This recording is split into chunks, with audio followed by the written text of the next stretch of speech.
Hiya, me again. New specs, have you noticed? What do you think? Beautiful sides. They were only a pound in Poundland. I've been having such trouble with my cubits. My cubits are very expensive and they're very nice. But then, foolishly, when I was in Cambodia, I had bisexuals put into them. Do you remember those? So you can read and look at the distance, and I just can't make it work. In fact, it makes me really bad tempered. Anyway, that's not the point of this vlog. The point of this vlog is to bring you up to date on our exciting adventures here in the south of France. No, it's not really. It's to bring you up to date on what's happening in the south of France, what's happening in France with COVID-19.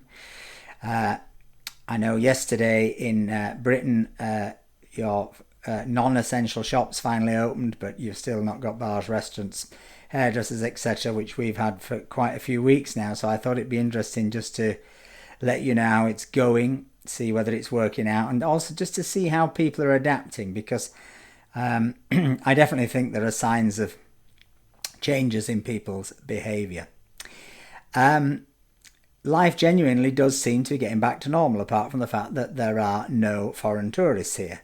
There are tourists, there are some French tourists. You're seeing quite a few cars with registration plates which belie that they're from Paris or from other regions of France. There are still very few flights coming into Nice airport.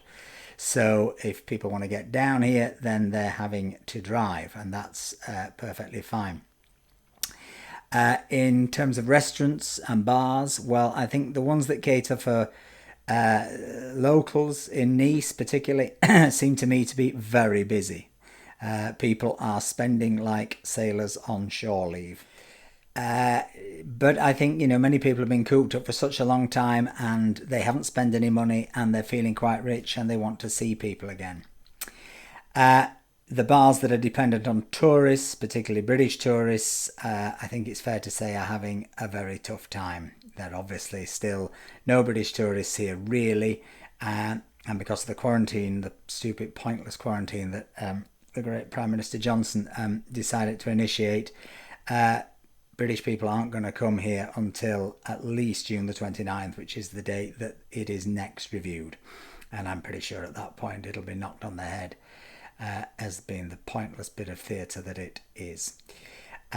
Not least because, as we've noted on many occasions, the infection rate in Britain is 3 times higher than the infection rate in France. So the point of stopping French people coming into Britain is just lost on me, as it's lost on most people, I think.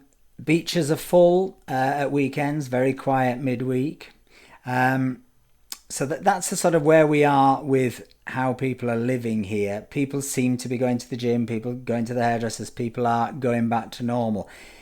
A lot has been written about, this, COVID changes everything and the world will never be the same.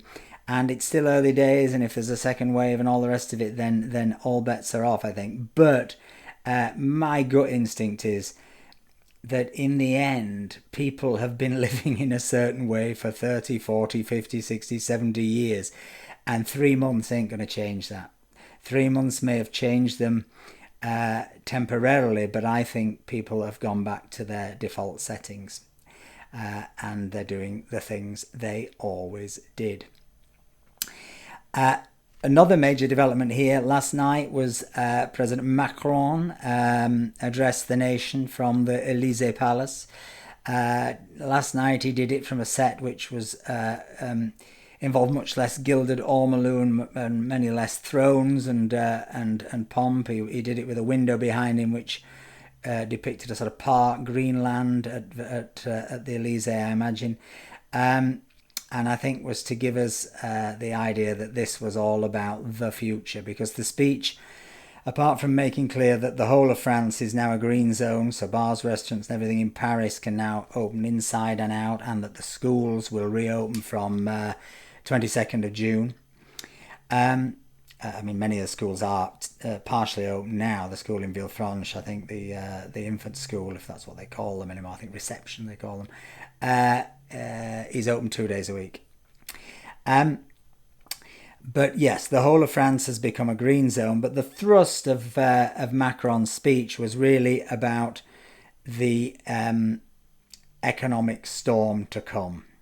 And he didn't really beat about the bush. He made clear that the government were willing to spend to try and sustain the economy, and that this was going to involve a whole new way of looking at how he governs. So this was very much, I thought, the launch of Macron 2.0. This was Macron Mark 2. The first 3 years of his presidency were probably marked by, if anything, an attempt to free up what many see as the slightly sclerotic French system, to make it more business friendly, to make it more adaptable to the global age.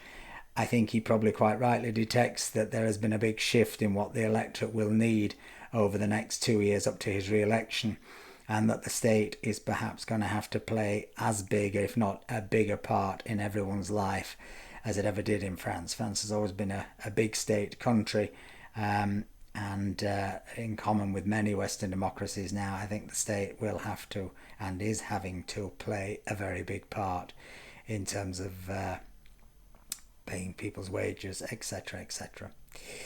So he didn't beat about the bush about that, but he did sort of say this will not be a summer like any other, but let's try and have a summer. And I think there is a very strong sense down here of people trying to do that, trying to enjoy themselves, but all the time I think many are aware that the economic winter to follow may not be anything like as benign as the weather we are having at the minute. The other thing Macron said is that France will reopen its borders to other EU nations on Monday. So that means all 27 of the Schengen zone can pass freely into France and vice versa. That doesn't include Britain. We're not in the Schengen zone, so I'm afraid there's no trips for us into Italy to do a bit of shopping at Ventimille Market, because technically we'd have to go into quarantine for 14 days if we went there to buy a banana. So that was the Macron news. In terms of health, how things are here, the infection rates running at about 500 a day. Yesterday there were 407 new cases and 9 deaths. And I think in Britain there were about 1,500 new cases yesterday. So that gives you a sense of the difference, whether that's because France is further down the curve or because it locked down earlier or has dealt with it better, remains to be seen. France has launched its track and trace system. France has launched its track and trace app. Interesting to see how that works, whether it works. Obviously the British app is now kicked into the long grass for some unknown reason. Well, we know the reason: it won't work. Why in God's name? I mean, I feel this much about the French government too. Why the two governments decided to reject Apple and Google and go ahead and try and make their own app is beyond me. I remember the famed NHS computer that New Labour spent billions and billions of pounds on and eventually aborted the whole damn thing. Governments are not very good at tech. In fact, they ought to be kept out of the damn thing, I think. Anyway, that's that. The wealthy are still wealthy down here. Of course they are. Monaco is still full of them. The flash cars, the Ferraris and the Lotuses are still whizzing up and down the coastline. There are probably less super yachts around than normal. In fact, there are definitely less super yachts around. Though this one appeared in the bay a couple of days ago. This is a yacht called A.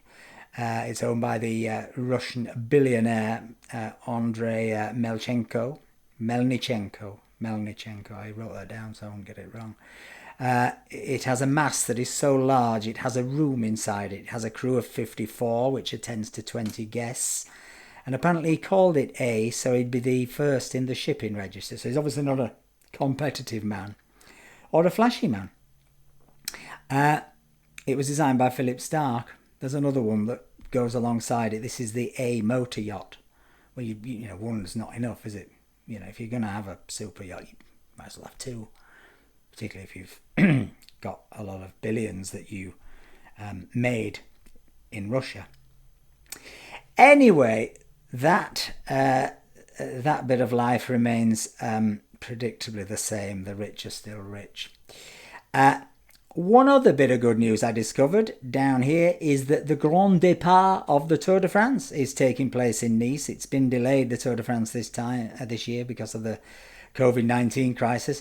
But the Grand Départ, I think, is on the 29th of August in Nice.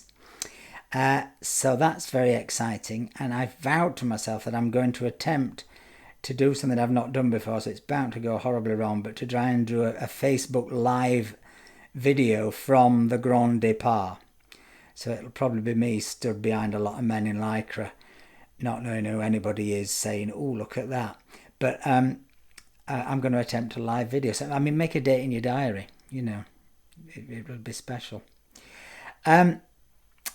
Yesterday, we went back to our favourite beach, Bummer Beach in Cap d'Agde. It's been named Bummer Beach by us. I hasten to add, the French don't call it Bummer Beach. It's probably one of my favourite places on earth. I absolutely love it. It's a world to itself. It's full of characters. It's very friendly. Nobody governs it. It's self-governing, and yet somehow it all works. There's a little freshwater stream that comes in, and people dig a hole there every year so that people can keep their water cool, so they can wash down and come out the sea. It's a magical little nudisty place, quite nudisty, mostly nudisty, but not exclusively nudisty. And anyway, we went back there yesterday, and everything seemed much the same as it ever did there. But then today I found this picture on the internet, and I suddenly realised there's a question I've not even answered yet, which is, are we allowed to have sex yet?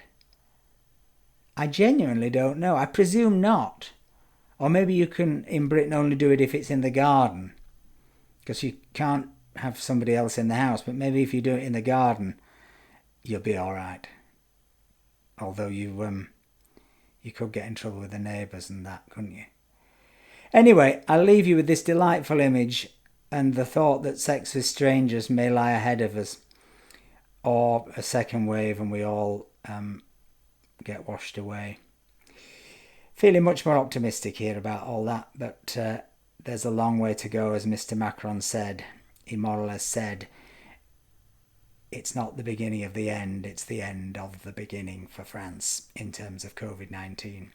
But interestingly, the health minister also said last week, that when he outlined the 4 scenarios of what might come in the future for France, everything from a very benign, that the virus just fades away, right through to a full-on second wave which threatens to overwhelm the health service. He said that France will simply not go for a national lockdown again. And I think that would be true of most developed nations. I don't think they can either afford to do it or there is the will to do it. And I think they probably, because they know a lot more about the virus now, think they can do regional lockdowns, track and trace, etc.